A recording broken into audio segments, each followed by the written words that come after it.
Hello everyone. तो कैसे हैं आप सभी। आई होप आप सभी लोग ठीक होंगे। Welcome to explore coding with Kaif. तो पिछली वीडियो में हमने अपने कुछ एलिमेंट्स के बारे में पढ़ा था, जैसे स्ट्रॉन्ग और बोल्ड और बॉयलर प्लेट कोड के बारे में पढ़ा था। आज की वीडियो में हम फॉर्म टैग के बारे में पढ़ेंगे।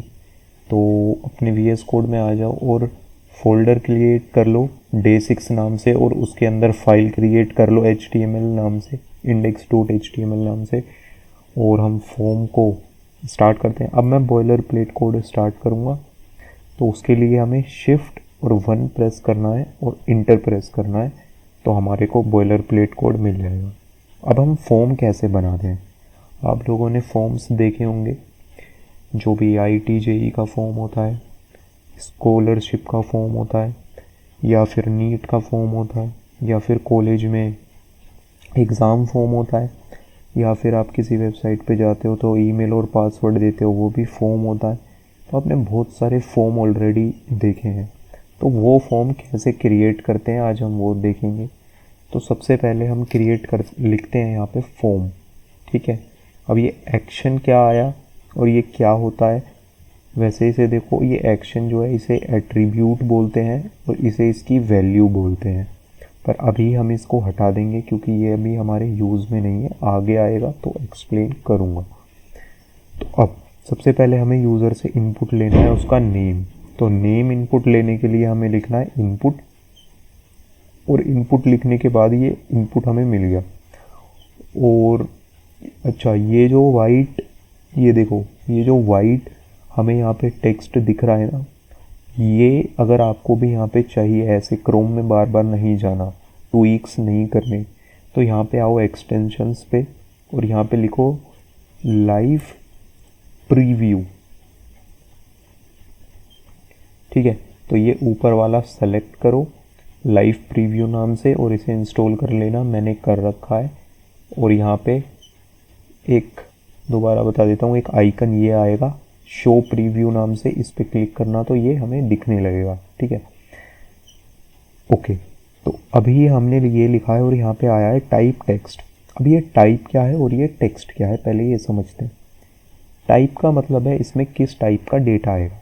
अगर आपने कोई पहले प्रोग्रामिंग लैंग्वेज पढ़ी है तो उसमें हम डेटा टाइप बताते हैं, तो ऐसा ही समझ लो।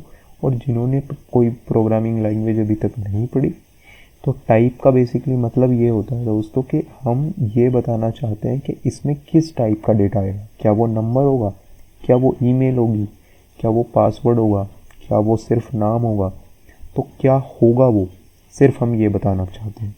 ठीक है। तो उसके लिए हमने ये टेक्स्ट लिखा है। टेक्स्ट मतलब आप इसमें कुछ भी डाल सकते हैं, नंबर, अल्फ़ाबेट्स, करेक्टर्स, कुछ भी, तो ये कुछ भी ले लेगा। ठीक है। अब एक टैग होता है लेबल। लेबल में ये फोर क्या है, तो इस फोर को अभी बताऊंगा। सबसे पहले हम यहाँ पे लिखते हैं नेम। अच्छा, ये नेम लिखा तो देखो हमको यहाँ पे ये आ गया। इससे पता चल रहा है हमें यहाँ पे नेम डालना है। अगर हम इस लेबल का इस्तेमाल ना करें तो हमें ये पता ही नहीं चलेगा हमें यहाँ पे डालना क्या है। ठीक है। वैसे हम यहाँ पे अगर हम देखो सिर्फ पी टैग का इस्तेमाल भी करें ना, तो ये नेम तो हम यहाँ पे तभी भी लिख सकते हैं अगर हम ये हटा दें। और ये नेक्स्ट लाइन में आ रहा है, वो मैं बताऊंगा क्यों आता है, वो ब्लॉक लेवल एलिमेंट है इसलिए। तो अभी इस पी को छोड़ो, अभी लेबल ही समझते हैं, है ना। बस मैं ये बता रहा था कि आप ये लेबल ही लिखना ज़रूरी नहीं है, यहाँ पे पी भी लिख सकते हैं, पी टैग भी इस्तेमाल कर सकते हैं, पर हम पी टैग नहीं करेंगे क्योंकि ये लेबल एक स्पेशल एलिमेंट है हमारा। जैसे स्पेशल क्यों है, देखो आपने कभी भी देखा होगा कि चेक बॉक्स होते हैं हमारे पास। जैसे मैं एक छोटा सा एग्जांपल देता हूँ और टाइप में चेक बॉक्स कर देता हूँ। ये देखो, ये चेक बॉक्स हो गया। एक मैं कर देता हूँ आपको इनपुट रेडियो, तो ये दोनों आपको ये दिख रहे होंगे। देखो ये चेक बॉक्स है, ये रेडियो बटन।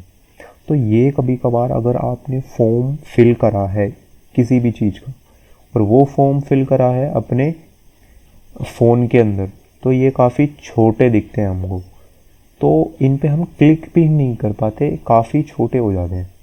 तो ऐसे में हम क्या करें, है ना, ऐसे में हम क्या करें, या फिर हमें कुछ भी सेलेक्ट करना है, जैसे ये इनपुट बॉक्स है काफ़ी छोटा होता, अगर मैं इसमें ऐसे जाके क्लिक नहीं कर पाता तो क्या होता, फिर हम इन पे क्लिक कैसे कर पाते।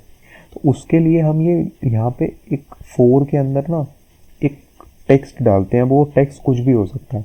जैसे मैं लिख देता हूँ कि ये यूज़र का नाम है, यूज़र नेम, और ये जो यहाँ पे फोर लिखा है ना, ये जो यहाँ पे फोर लिखा है, इसको इसकी आईडी में, मतलब ये जिससे लिंक हो रहा है उसकी आईडी में यूज़र नेम लिख देना, तो ये दोनों आपस में लिंक हो जाएंगे। अब ये पता कैसे चलेगा ये लिंक हो गए, और लिंक होने का मतलब क्या है, जब भी आप इस पर क्लिक करोगे तो ये देखो ये अपने आप इनपुट यहाँ पे आ जाएगा कि ये यहाँ पे ये इससे लिंक है। मैंने इस पर क्लिक करा तो ये भी तो ओपन हो जाना चाहिए था, इस पर भी तो टिक आ सकता था, पर इस पर ही क्यों आया, क्योंकि मैंने सिर्फ इसको ही इसके साथ लिंक करा है।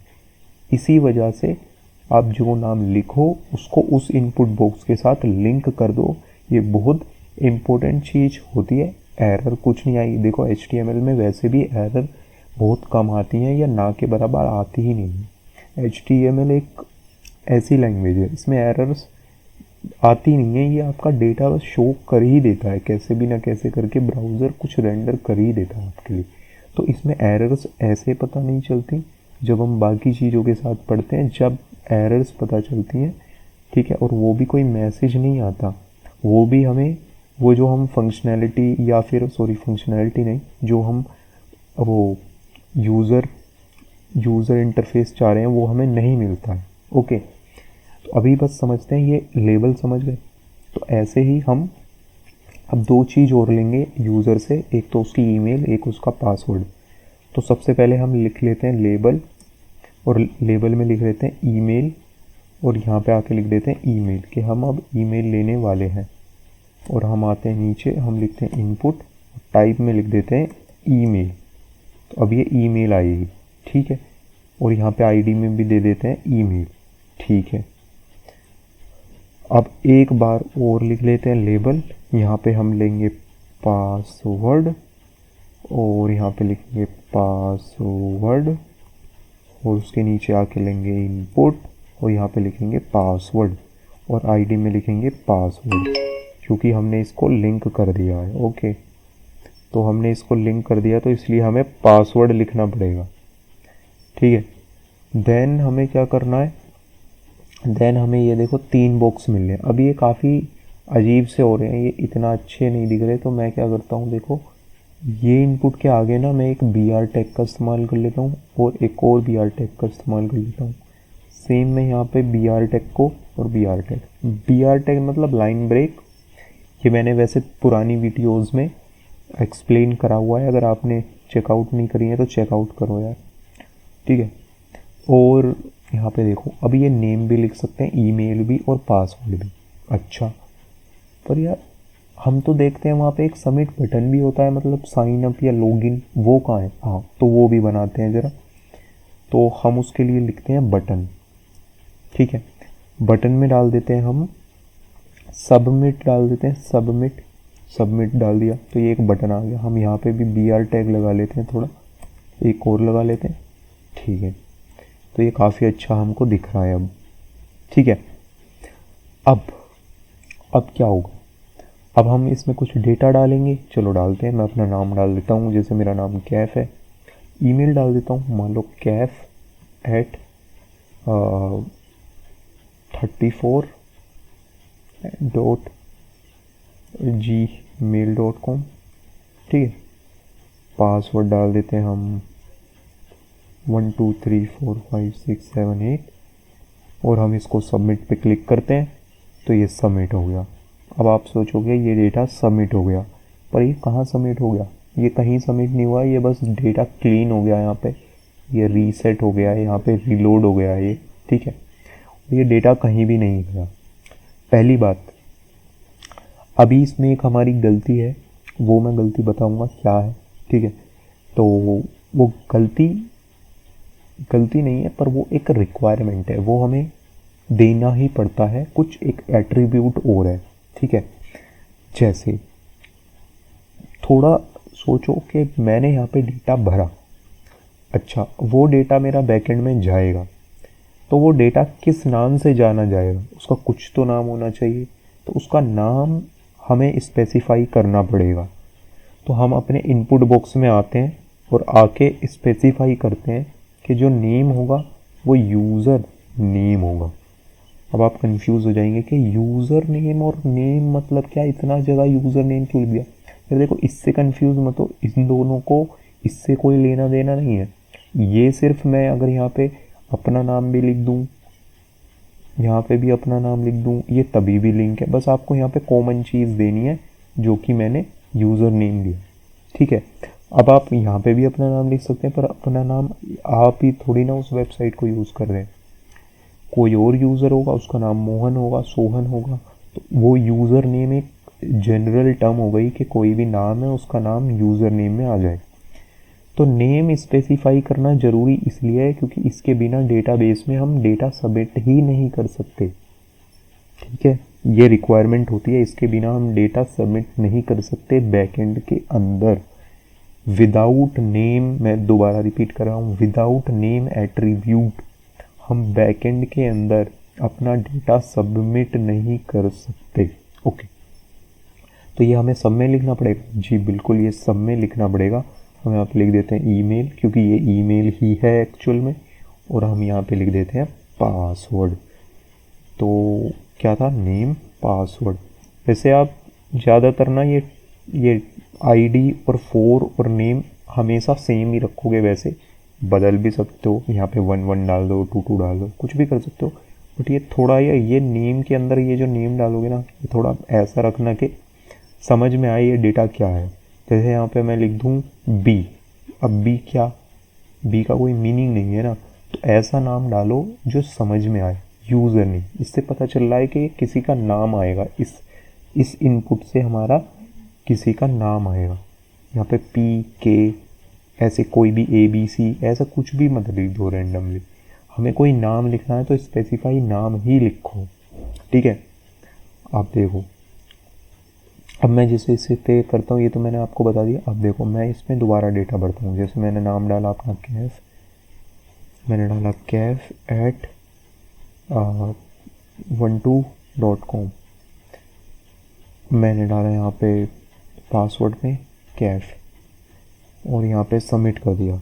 अब यहाँ पे देखो कुछ तो हुआ है, URL में देखना ध्यान से, ठीक है। URL में ध्यान से देखना क्या हुआ है। यहाँ पे लिख के आया है user name equals to Kaif and, इसे हम एंड पढ़ते हैं, ठीक है। मैं अगर किसी को नहीं पता तो मैं बता देता हूँ, इसे हम एंड पढ़ते हैं। और ये email equals to Kaif, Kaif के बाद ये क्या आ गया, ये परसेंटेज कहाँ से आ गया। तो ये परसेंटेज आई कहीं से नहीं है यार, ये जो है ना, ये ईमेल खुद URL में ऐसे लेता है, तो उसने उसको चेंज कर दिया। वो @ ऐसे ले नहीं सकता इस वजह से, ठीक है। वैसे भी मैंने अपनी जीमेल क्या दी थी कि कैफ@ और जो भी डाली थी .com, वो सब आपका यहाँ पे आ रहा है, ठीक है। ये जो % और ये कन्वर्ट हुआ है ना, ये मेरा मान लो @ है इतना, ओके। तो ये मेरा @ है, इसको @ समझ सकते हो आप, है ना, इसको @ समझ सकते हो, क्योंकि यहाँ पे ये @ ले नहीं रहा, ठीक है। अच्छा, उसके बाद पासवर्ड में क्या है, कैफ। अरे यार, पासवर्ड तो हमारा URL में ही दिख रहा है। ऐसा कभी हमने वेबसाइट पे देखा है क्या हमें पासवर्ड URL पे ही दिख जाए, या डेटा हमें URL पे दिख जाए, जो डेटा हम भेज रहे हैं, हमें कभी ऐसा दिखा है? नहीं। तो क्या ये गलत है? नहीं, गलत तो नहीं है। तो गलत नहीं है तो सही कैसे है? देखो, अब फॉर्म में भी कुछ मेथड्स होते हैं, मेथड कह रहा हूँ, कुछ एट्रीब्यूट्स होते हैं, जिसका एक एट्रीब्यूट होता है मेथड। अब मेथड में यहाँ पे 2 चीज़ें हैं, ये मेन, गेट और पोस्ट। अभी ये जो डेटा था ना, ये डेटा जो था ये सबमिट हो रहा था गेट रिक्वेस्ट के थ्रू। गेट रिक्वेस्ट में क्या होता है, जितना भी आप डेटा भेजते हो फॉर्म के अंदर, वो डेटा सब आपको URL में दिखता है, ठीक है। जैसे मैं एग्जांपल दिखाता हूँ आपको एक बेहतरीन सा। जैसे ये क्रोम है, ठीक है, मैं मान लो ये सर्च करता हूँ what is meaning of Kaif, मैं अपने नाम का मान लो मीनिंग सर्च करता हूँ, तो यहाँ पे ये मेरा नेम का मीनिंग आ गया, ठीक है। अब यहाँ पे मेरे नाम का मीनिंग मेन नहीं है, यहाँ पे मेन है कि आप इस URL को पढ़ें, ठीक है।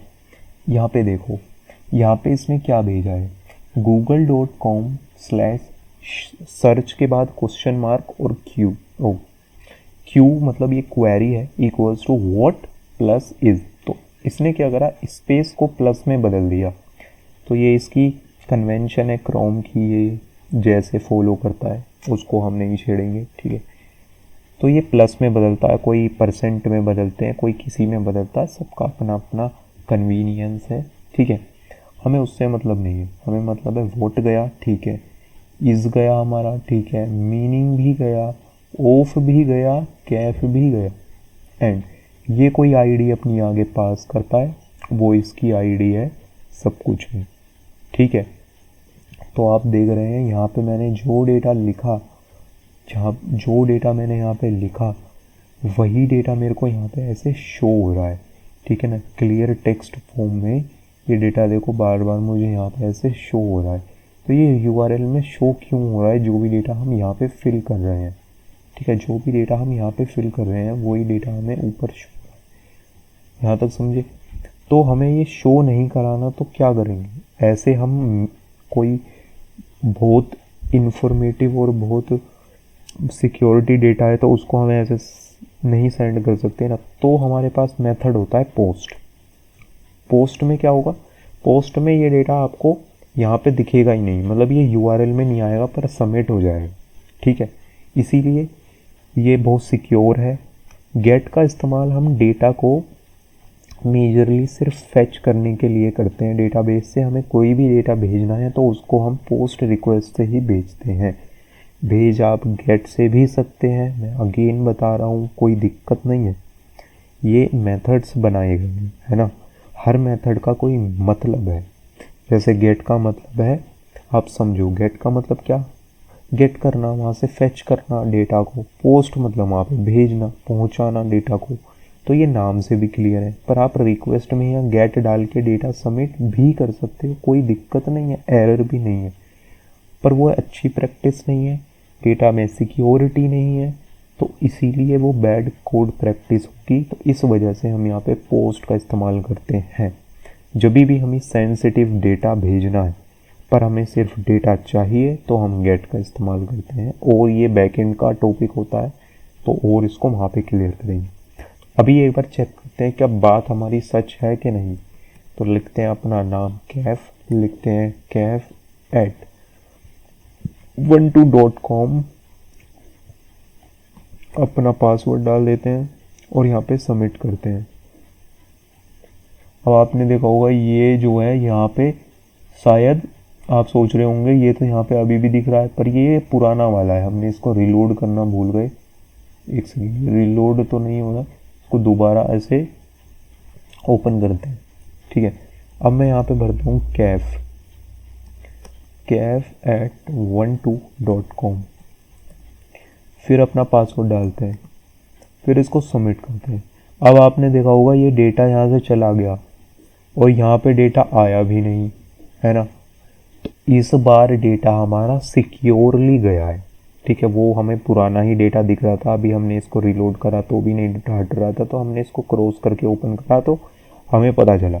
और आप सोच रहे होंगे ऐसी सेम चीज़ तो हमारी तभी भी हुई थी, तब हमने नेम स्पेसिफाई नहीं किया था। हाँ, ये हमारी तभी भी हुई थी, पर अगर हम नेम स्पेसिफाई नहीं करते तो हमारा डेटा बैकएंड में जाता ही नहीं है, ठीक है।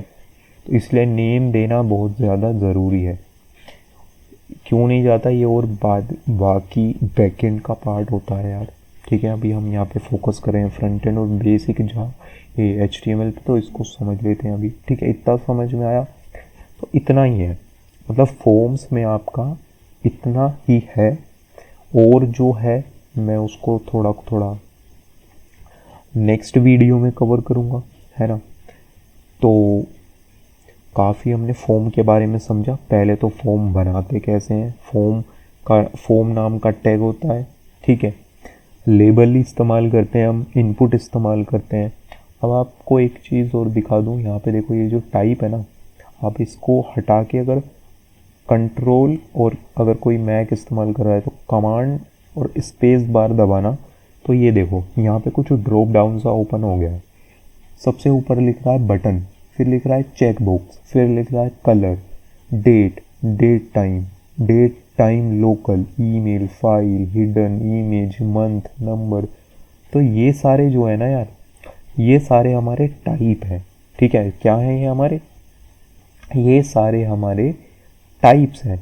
क्या मैं यूज़र से मंथ लेना चाहता हूँ, मतलब मंथ मतलब कुछ भी, अगर हमें कोई मंथ की इंफॉर्मेशन लेनी है तो वो लेना चाहता हूँ तो मंथ का इस्तेमाल करेंगे। इमेज लेना चाहता हूँ तो इमेज। हिडन किसी सिक्योरिटी के लिए रहता है, वो अगली वीडियो में मैं उसको और अच्छे से बताऊँगा। फाइल मतलब फाइल के लिए कोई भी डेटा फाइल आपको लेनी है तो फाइल ले सकते हैं, ईमेल ले सकते हैं, टाइम ले सकते हैं, डेट, कलर, चेक बॉक्स। ये चेक बॉक्स को भी अच्छे से क्लियर करूँगा। ये चेक बॉक्स ऐसा अच्छा टॉपिक है। और एक हमारे पास अच्छा टॉपिक होता है सेलेक्ट, जिसमें ऑप्शंस होते हैं। तो अभी के लिए हम इस वीडियो में इतना ही समझते हैं, है ना। काफ़ी हो गई है ये वीडियो, तो ठीक है, इसको एक बार खुद से प्रैक्टिस करना और इसके बारे में थोड़ा MDN पे जाके एक बार पढ़ना, तो उस पर और क्लियरिटी मिलेगी आपको फॉर्म्स के बारे में, क्योंकि यार फॉर्म्स HTML में बहुत इम्पोर्टेंट है। तो ठीक है, आज की वीडियो यहीं तक। तो आपसे मिलता हूँ वो नेक्स्ट वीडियो में। और गाइज़, वीडियो को लाइक करना और चैनल को सब्सक्राइब करना। वीडियो अच्छी लगी तो इसको शेयर करना। और चलो, मिलता हूँ नेक्स्ट वीडियो में।